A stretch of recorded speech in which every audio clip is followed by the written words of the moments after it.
Hi students, I'm your teacher, Mrs. Girot, and I would like to welcome you to Image Design. If you have not already, please go into the course content by clicking Content at the top of your homepage and scroll down until you find the orientation folder. You need to complete your orientation. Here's an orientation video that'll show you how to complete the task list. You click on this orientation task list right here, and it says to first install GIMP. Directions: watch this video where I show you how to install GIMP.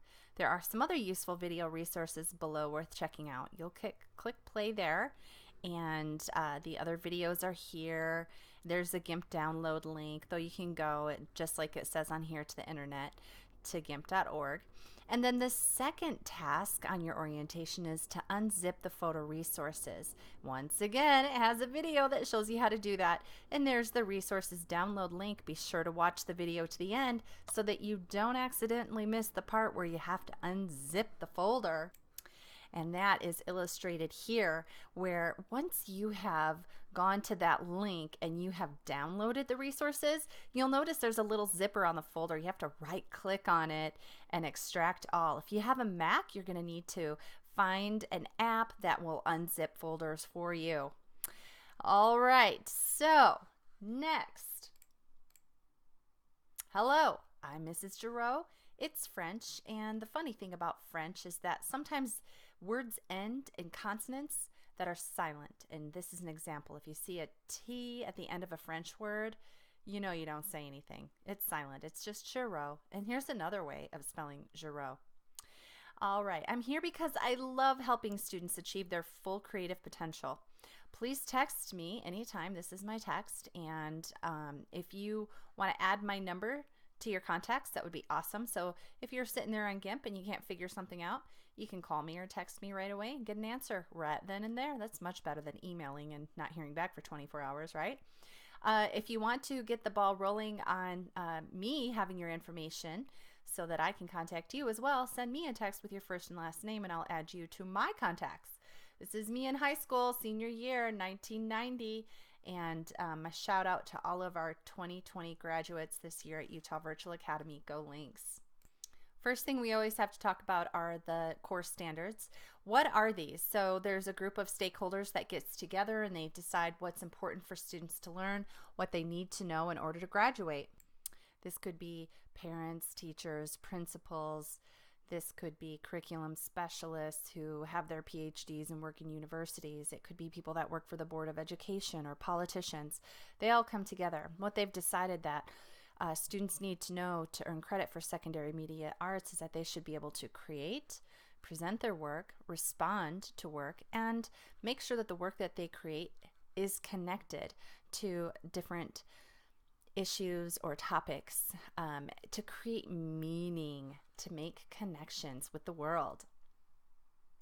I want you to take a quick look at create, okay? Because that's the first thing that we're going to be focusing on.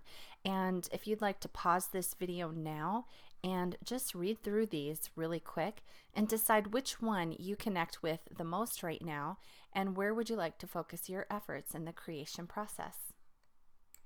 We're also going to be covering Digital Media 1 standards in this class, and there are a ton. These are all different standards in there, and the reason why is because we're going to be doing raster graphics in this class. That's what image design is all about. And we talked about 21st century skills. 21st century skills are the skills that you need to be successful in the workplace. So when you get a job, what are some skills your employers want you to have? In class, we talked about communication being an important 21st century skill. Being able to collaborate and work on a team is important. And creativity, creative problem solving, huge skill that we need in the workplace. And leadership. Someone mentioned leadership. We'll often think about leaders that would only just have one leader in the workplace, right? No, we want everyone to be a leader. So we want everyone to develop those leadership skills. So one of the things that we did in class is we talked about the difference between raster graphics and vector graphics. We watched a video. Hello and welcome to a Tuts Plus Quick Tip Screencast. My name is Cheryl Graham, and in this video, I'm going to talk about the difference between vector and raster files when it comes to digital graphics. You've surely heard these terms before, and you've probably worked with them as well. But you may wonder which format you should use when. And even if you're an old hand with vectors and rasters, you still may be at a loss to explain the difference to other people. So I hope this will clear some things up for users of all levels. So let's get started. A raster image is made up of square pixels arranged in a grid. All digital photographs, for example, are pixel-based raster images. So here I have a photo open in Photoshop, and when I zoom in, you can start to see the individual pixels that make up the image. A vector image, on the other hand, is made up of mathematically described objects, such as points, paths, strokes, and fills. Here I have a vector illustration open in Adobe Illustrator, and I can move or alter these objects individually.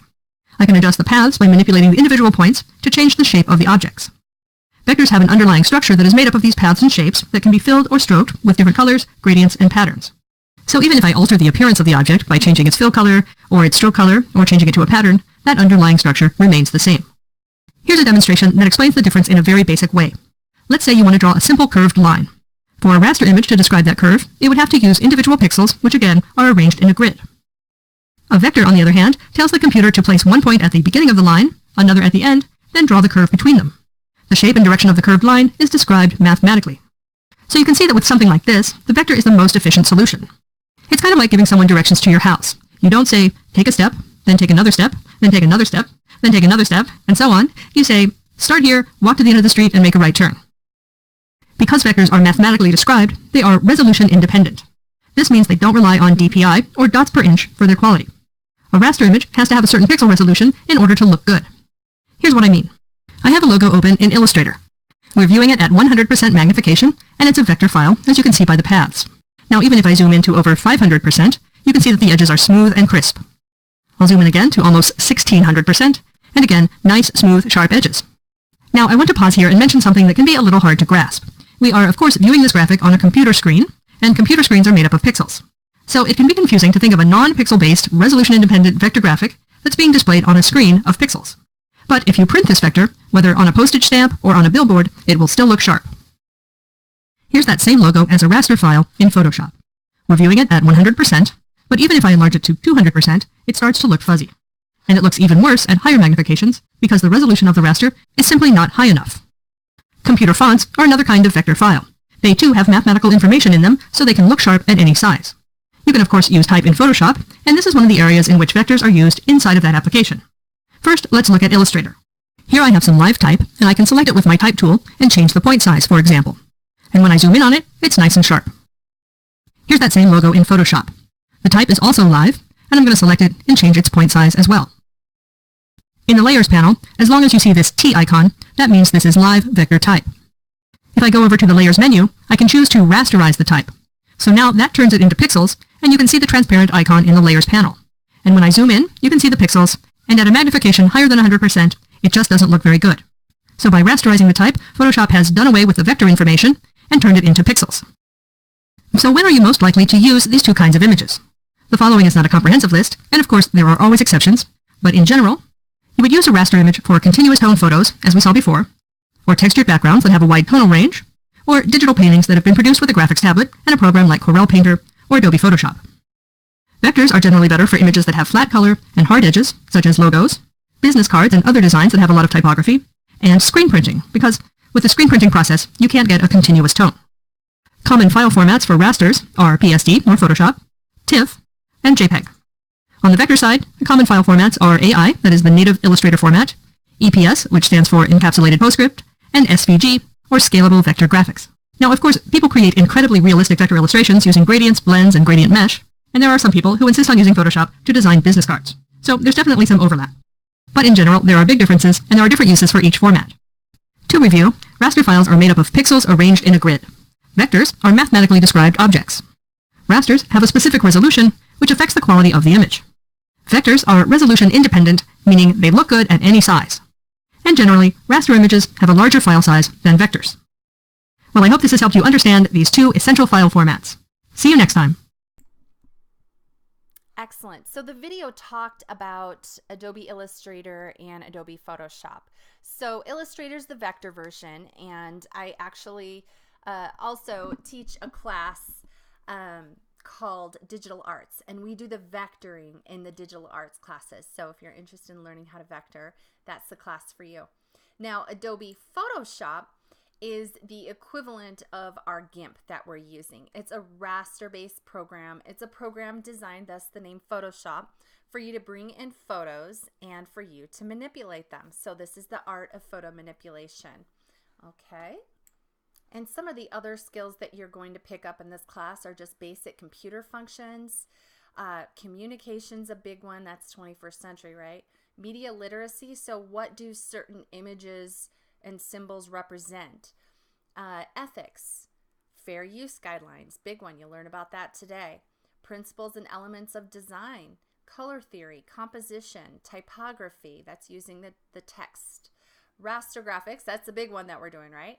Explore new digital technologies and produce a digital portfolio. Yes, I want everyone in this class to produce a portfolio of this series of works that you're going to create based on this one topic and message that you're going to be conveying a number of different ways creatively. And the standard for raster graphics has a lot of different skills that you're going to learn, but don't be overwhelmed because honestly, it really doesn't take a ton to learn these, I promise.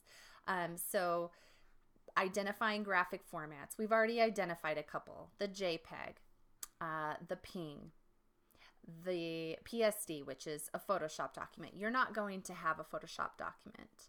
In this class, the file format is .xcf, and you are going to hear that over and over and over again. So don't worry, you'll remember .xcf by the end of the class. You're going to learn how to acquire image assets. What does that mean? That means you're going to learn how to, well, first you could just take some pictures on your camera and upload them to your computer and use your own original photography. Or we can go out to Google and we can search up fair use photos that people have posted on there and give them permission for us to use. And we're going to learn how to do that today. You're going to learn how to create photos and graphics with appropriate visual design and image composition. You're going to learn how to import and export images. You're going to learn how to crop, resize, straighten, transform, and something we're going to call optimization. We are going to effectively edit images with a number of techniques. We'll use layers, masks, and selection tools, apply filters and effects, adjust color, contrast, create gradients, apply and maintain transparency, or otherwise called alpha channels. We'll restore images. So if there's a big pole in the middle of the picture and you want to get rid of that, teach you how to do that.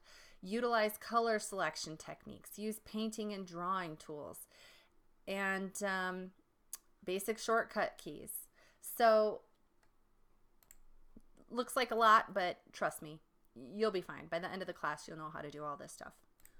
So we're going to focus on a project-based learning approach, which means that you're going to choose a topic and a message that's going to serve as the lens of your learning and creativity throughout the class. You'll create a series of works based on this topic, expressing your message in a variety of ways. The first step in this process is to brainstorm. So what I want you to do first is generate some ideas. So you'll notice in the content I said generate some ideas, and I gave you 2 links to follow. Let's grab the first link. 40 visual symbols every communicator needs to know. So if you're just sitting there and you're like, I can't think of any ideas, well, get on Google and just start Googling in things. Like this one, I'm not sure how I got to it, but I think I was Googling like messages for art projects or something, and visual symbols came up, and I was like, oh yeah, visual symbols, that's great. Yeah, that's a good one. And so if you go and scroll through here, she talks about that. Symbolism, or semiotics, is also known in technical circles, plays such a large part in human communication because people are constantly looking for deeper meaning. Whether it's in the stars drawn on a cave wall or in the newest visual content, we add such meaning to our communication through the use and interpretation of signs. All right, so this little article is really cool. It's going to go through different symbols like the raven.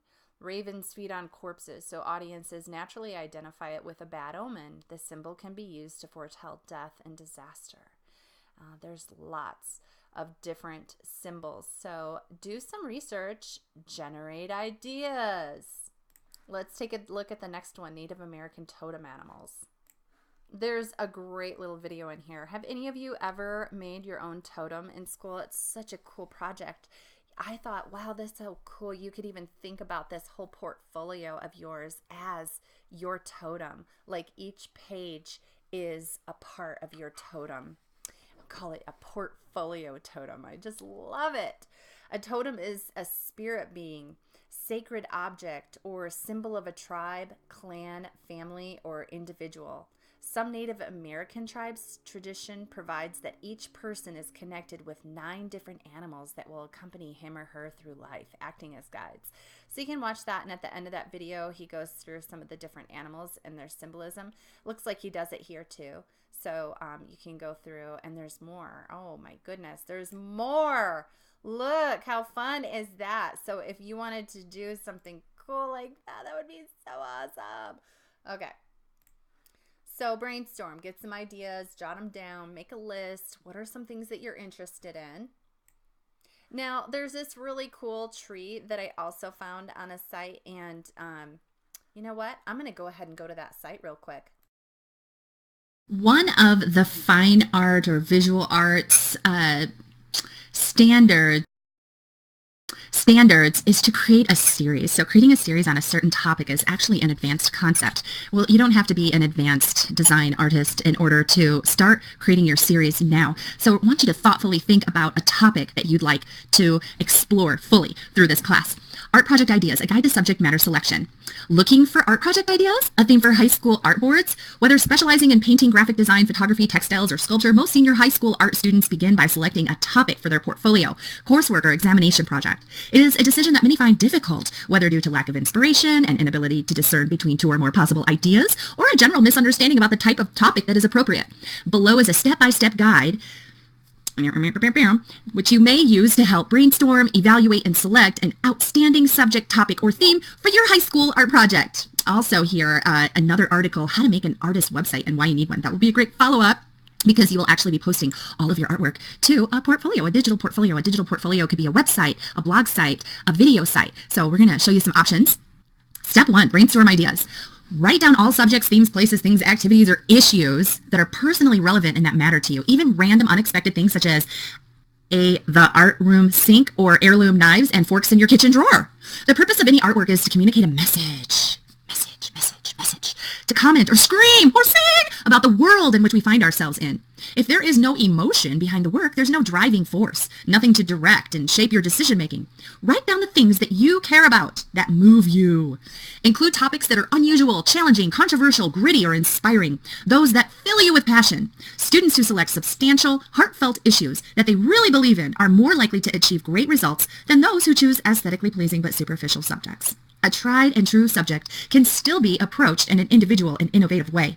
But choosing a topic that is novel and fresh has certain advantages. Strong, contentious issues are those which the assessors themselves have a reaction to. They provoke an emotive response.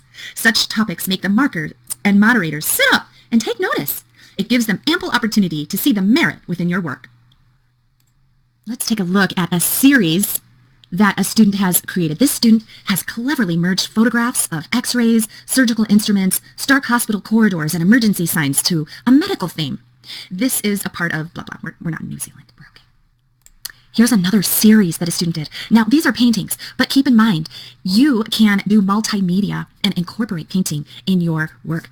This student has used provocative imagery to explore the contentious issues surrounding human consumption of animal flesh. This student has used explored obsessions with beauty and our dieting, pill-popping efforts to achieve an immaculate figure. Excellent. So I want you to get with your people and brainstorm ideas for your topic and for your message. The message is important. Think about that message. And here's some other ideas. So this tree has some ideas.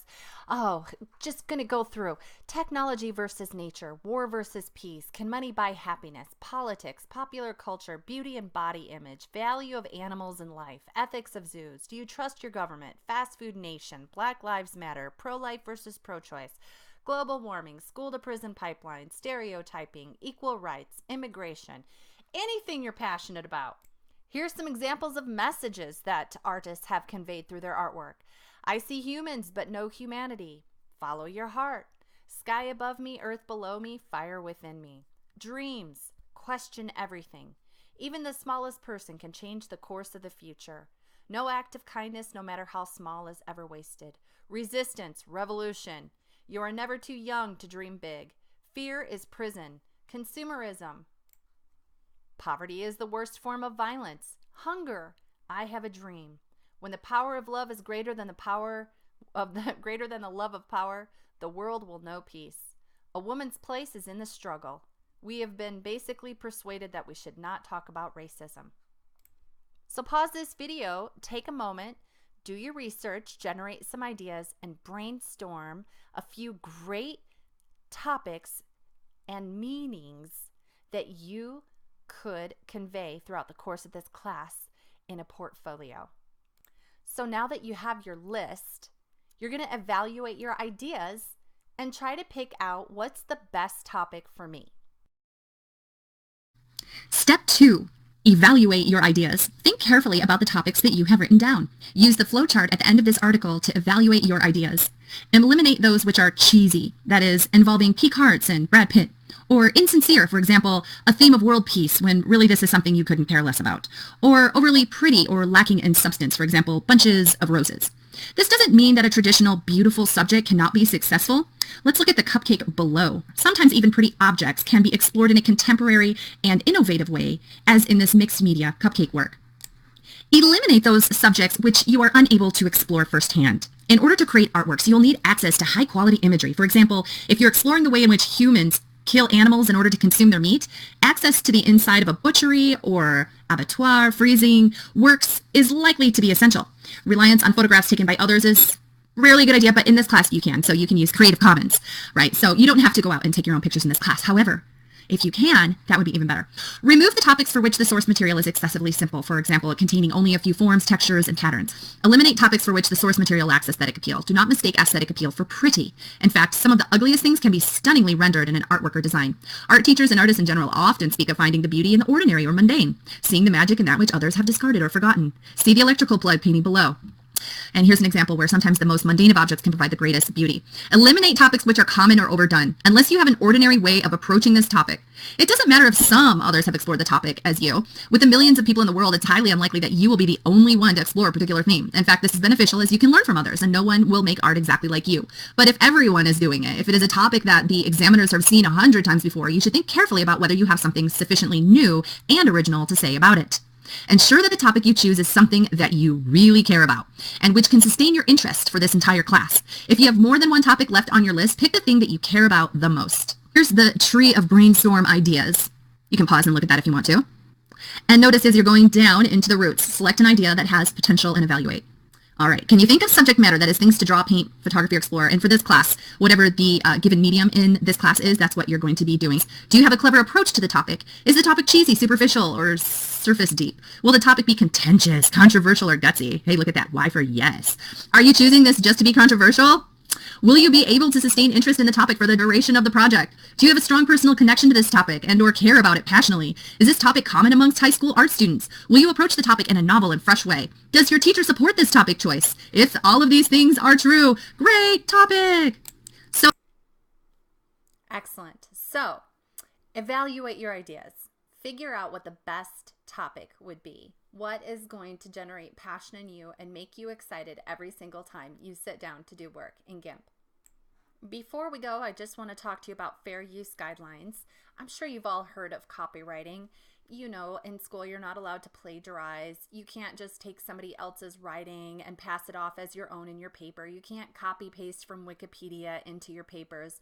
Well, the same is true of people's photography or artwork. So I'm going to show you how to find fair use artwork. That's artwork that people have put out there onto the internet and said, yeah, use it. So just pull up Google and put in a topic. So let's say I want to do owls because it represents wisdom. And what I do once I get into owls, I can go into images. Right? Click on images. And then over here on tools, click on tools. And notice what popped up down here at the bottom. Usage rights. Well, you have different options. You have labeled for reuse with modification. You have labeled for reuse. You have labeled for non-commercial reuse with modification and labeled for non-commercial reuse. So we're going to be modifying images, okay? And it's not commercial. We're not trying to sell anything. This is just for an art class. This is just for fun. But if you were making a website, you would want to make sure that you get the licensure for commercial use. So this is non-commercial. Click here. And all of these images should be good to go. You can use these any way that you like. And something I'd also like you to do is click for size. Go with large, because remember how you saw that video on raster graphics? If it doesn't have a high enough resolution, resolution means pixels per inch. If there aren't a lot of pixels per inch because it's a small file or an icon, that's really teeny, teeny, tiny. When you go to blow it up, so it's the size of your canvas, it'll be pixelated. So click on large, okay? We can show you how to optimize and size a large file so that it fits on your screen just right, and we'll do that in the video tutorials in this class.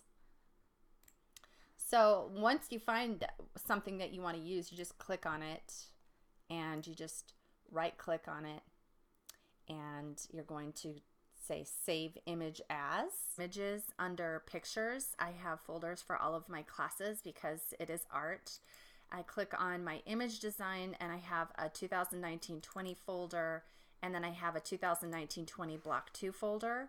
And I'm just going to go ahead and make a new folder in here, and I will title it Project Images. And I'll double click on that, and I can rename it. I don't have to keep it the same name. I'll call this Gray Owl. Well, it's actually called a bar owl, but it's gray colored. Bar owl. It's a gray image. Okay. I like it. With a web of branches. That's one of the things I liked about that composition, was the web of branches. Very cool. So there's one JPEG saved, right? So then when you pull up your GIMP,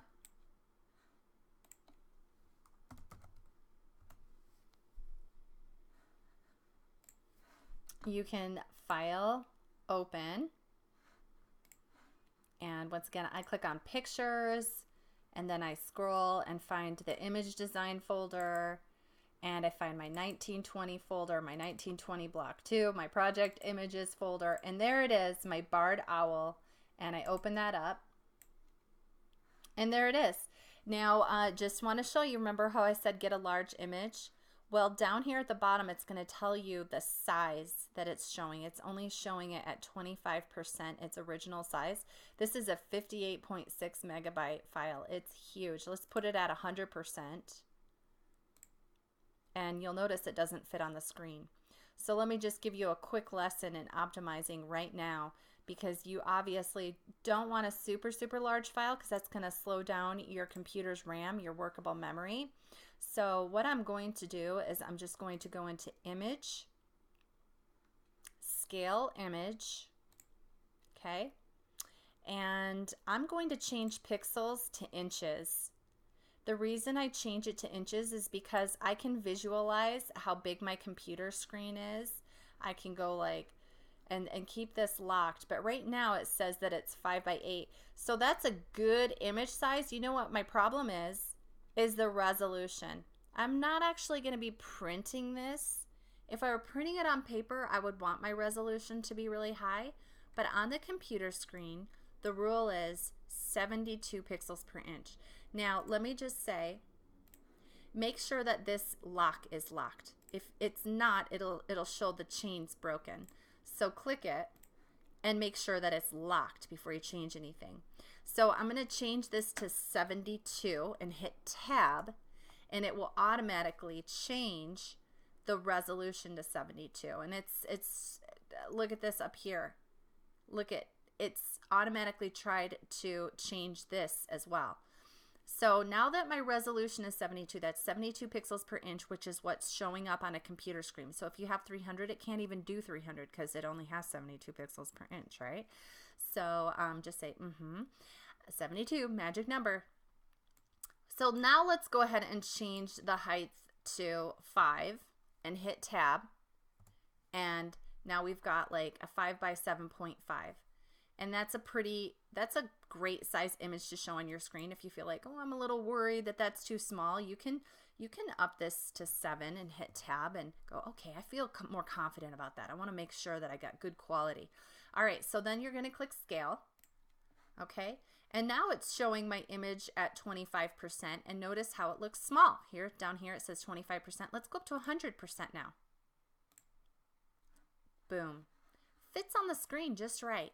So this is a .xcf file when you save it. So File, Save As, and you'll notice that it gives you that .xcf extension. Just go through the breadcrumb trail and make sure that you are in your pictures, Image Design 1920 Block 2, and in my Project Images folder.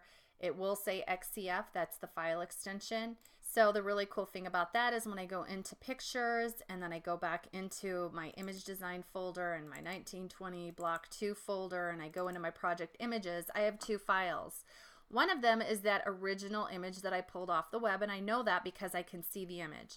The other one is my GIMP file. Remember I told you, well, maybe I told you, but this is not an image. This is a GIMP file. So when I double click and open that, it brings me to my workable document, and you're going to learn about layers over here later and all these tools and the brushes, and it's going to be a blast. If you're concerned because your docs are all over the place, just go to Windows, single window mode. That'll get you there.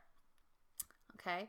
If that X is not there on single window mode, then just click on that and it'll pull all your docs together so that you just have it on one page, and that's helpful. If you hover your cursors, it will tell you what these tools are. You feel free to play around. There's the crop tool. I just need you to complete the form to submit your topic and your message. You're going to fill that Google form out for me, and your homework is to start searching for your fair use photographs and start saving them to a folder.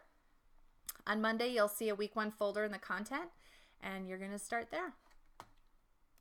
And I will be available via text, so I'm also available via email, and I'll see you in class next Friday. Can't wait to see what you've accomplished.